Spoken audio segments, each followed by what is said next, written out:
Կխնդրենք ներկայացնել Հայաստանում դեղերի արտադրության և ներմուծման ոլորտը որպես դեղերի արտադրողների և ներմուծողների միության նախագահ։ Հայաստանի դեղագործական ոլորտը արդեն որ 3-րդ տարին է անկախ ճգնաժամից, անկախ տարբեր տեսակ դժվարություններից, այս 2014 թվականը նույնպես գրանցեց հաջողություն 16% աճի չափով։ Դա արդեն երևի 10-րդ տարին է, որ ստաբիլ ոլորտը զարգանում է եւ ստաբիլ ցույց է տալիս միջինը 15%-ի չափ զարգացում։ Դա նշանակում է, որ արտադրողականությունը եւ արտադրությունը Հայաստանի դեղերի արտադրողների կողմից բավականին իր հունով ստաբիլ զարգանում է եւ սպառումն էլ Հայաստանում նույն ստաբիլ վիճակում մնում է, այսինքն Հայաստանի դեղարտադրողները 10%-ի չափ արդեն այս տարի 11.5%-ի չափ ապահովում են Հայաստանի կարիքները, այսինքն Հայաստանի սպառողների կարիքները, իսկ 90% դեղորայքը մեր սպառողների կողմից պահանջվող ներմուծվում է Հայաստան դրսի դեղարտադրողների արտադրանքները։ Դեղատները գնալով շատանում են, դա այն դեպքում, երբ որ ազգաբնակության թվաքանակը թե պաշտոնապես, թե ոչ պաշտոնապես նվազում է։ Դուք նշեցիք նաև, որ դեղերի արտադրության ծավալն է շատացել Հայաստանում, թե սպառումը մնացել է նույնը։ Ըստ ձեզ, ինչով է դա պայմանավորված դեղերի պահանջարկը, կայուն պահանջարկ ունեք դուք նշեցիք։ Արդյոք սա վկայում է այն մասին, որ հասարակությունը ավելի շատ է սկսել հիվանդանալ։ Հայաստանում 1500-ից մի քիչ ավել դեղատներ կան եւ այդ ոլորտը բավական դեմոկրատ է, այսինքն բացվում են նոր դեղատներ, փակվում են նախկինները, քանակը առանձնապես չի փոփոխվում։ Եվ կուզեմ նշել, որ դա նաև մոնոպոլիզացված շուկա չի, այսինքն ցանկացած մարդ կարող է լիցենզիայի պահանջներին համապատասխանելու դեպքում ստանալ դեղատնային լիցենզիա եւ բացել դեղատուն։ Դա այնպես որ դա պայմանավոր չէ հիվանդությունների շատանալու կամ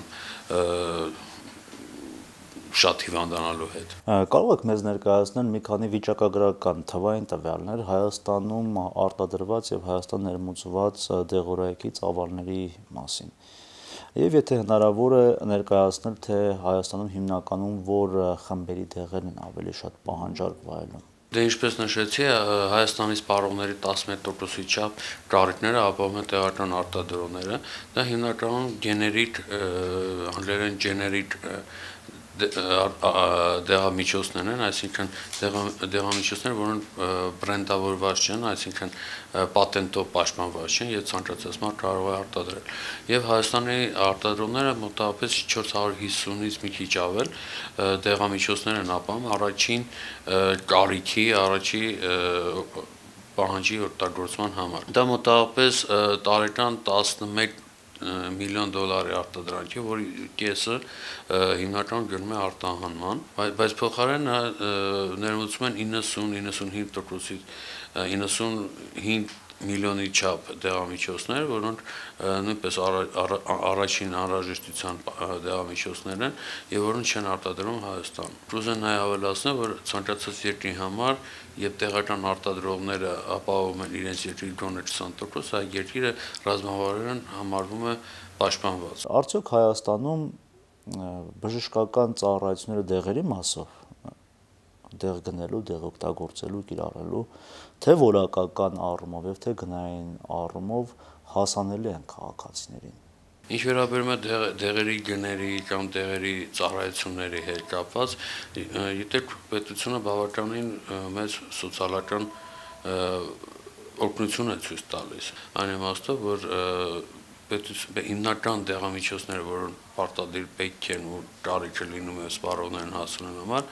պետական գնումներ են տեղ ունենում, այսինքն պետությունը ինքն է գնում եւ ինքն է անվճար բաժանում պահանջող դեղամիջոցները հիվանդներին։ Ինչ վերաբերում է դեղերի գներին վաճառքի, գիտեք, դեղը ինքը իրենով բավականին բարձր տեխնոլոգիական արտադրողականություն է պահանջում, եւ ընդհանրապես դեղարտադրությունը ինքը իրենով թանկ է։ Իսկ Հայաստանի հասնելու դեպքում, որակյալ դեղերի հասնելու դեպքում, դա պայմանավորված է մի շարք պայմաններից, դա արժույթի, որոնց գիտենք, տատանումներից է կախված մեր տեղակայությունից, հա, որտեղ Հայաստանը գտնվում եւ տրանսպորտացիայի գներից եւ ինչի՞ չէ կարելի է նշել նաեւ որ խոշոր միջազգային կազմակերպություն են դեղ արտադրող Հայաստանը որպես պարող, որպես երկիր, որտեղ